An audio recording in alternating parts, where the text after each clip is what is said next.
Then Pilate took Jesus and had him flogged. Let's decide by lot who will get it. This happened that the scripture might be fulfilled which said, they divided my g. The soldiers twisted together a crown of thorns and put it on his head. They clothed him in a purple robe.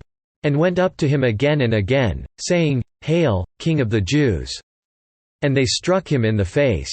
Once more Pilate came out and said to the Jews, Look, I am bringing him out to you to let you know that I find no basis for a charge against him.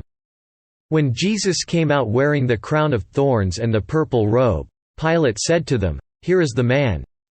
As soon as the chief priests and their officials saw him, they shouted, Crucify! Crucify! But Pilate answered, You take him and crucify him. As for me, I find no basis for a charge against him. The Jews insisted, We have a law, and according to that law he must die, because he claimed to be the Son of God. When Pilate heard this, he was even more afraid. And he went back inside the palace.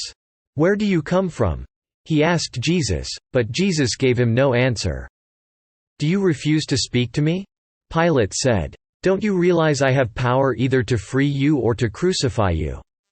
Jesus answered, You would have no power over me if it were not given to you from above.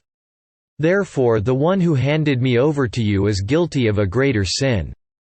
From then on, Pilate tried to set Jesus free, but the Jews kept shouting, If you let this man go, you are no friend of Caesar. Anyone who claims to be a king opposes Caesar.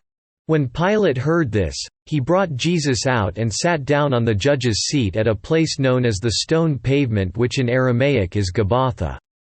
It was the day of preparation of Passover week, about the 6th hour. Here is your king, Pilate said to the Jews. But they shouted, Take him away! Take him away! Crucify him! Shall I crucify your king? Pilate asked. We have no king but Caesar, the chief priests answered. Finally Pilate handed him over to them to be crucified. So the soldiers took charge of Jesus. Carrying his own cross, he went out to the place of the skull, which in Aramaic is called Golgotha. Here they crucified him, and with him 2 others, one on each side and Jesus in the middle. Pilate had a notice prepared and fastened to the cross. It read, Jesus of Nazareth, the King of the Jews. Many of the Jews read this sign, for the place where Jesus was crucified was near the city, and the sign was written in Aramaic, Latin and Greek. The chief priests of the Jews protested to Pilate, Do not write, the King of the Jews, but that this man claimed to be King of the Jews. Pilate answered, What I have written, I have written.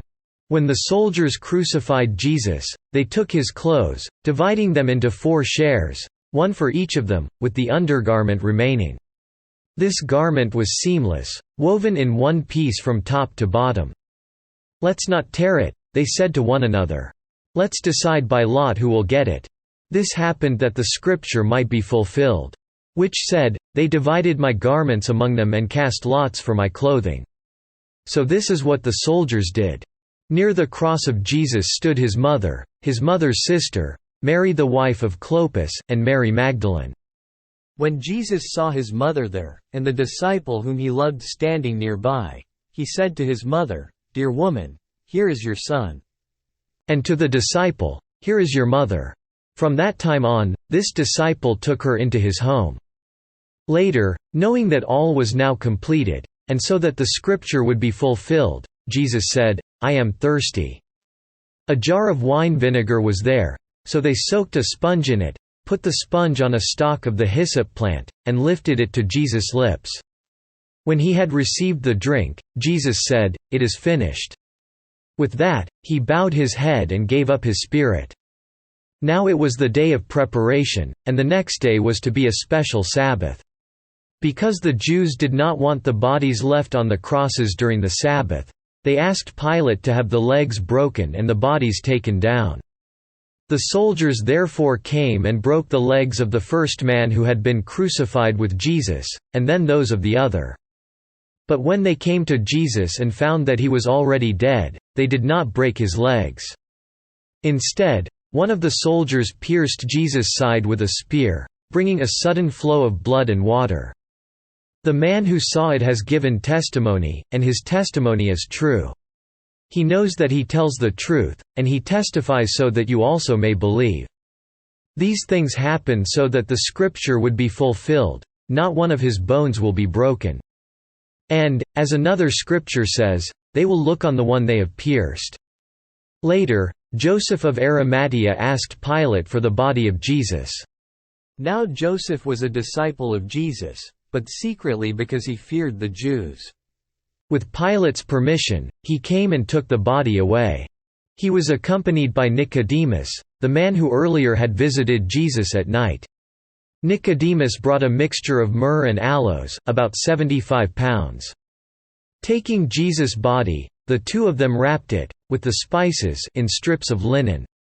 This was in accordance with Jewish burial customs. At the place where Jesus was crucified, there was a garden, and in the garden a new tomb, in which no one had ever been laid. Because it was the Jewish day of preparation and since the tomb was nearby, they laid Jesus there.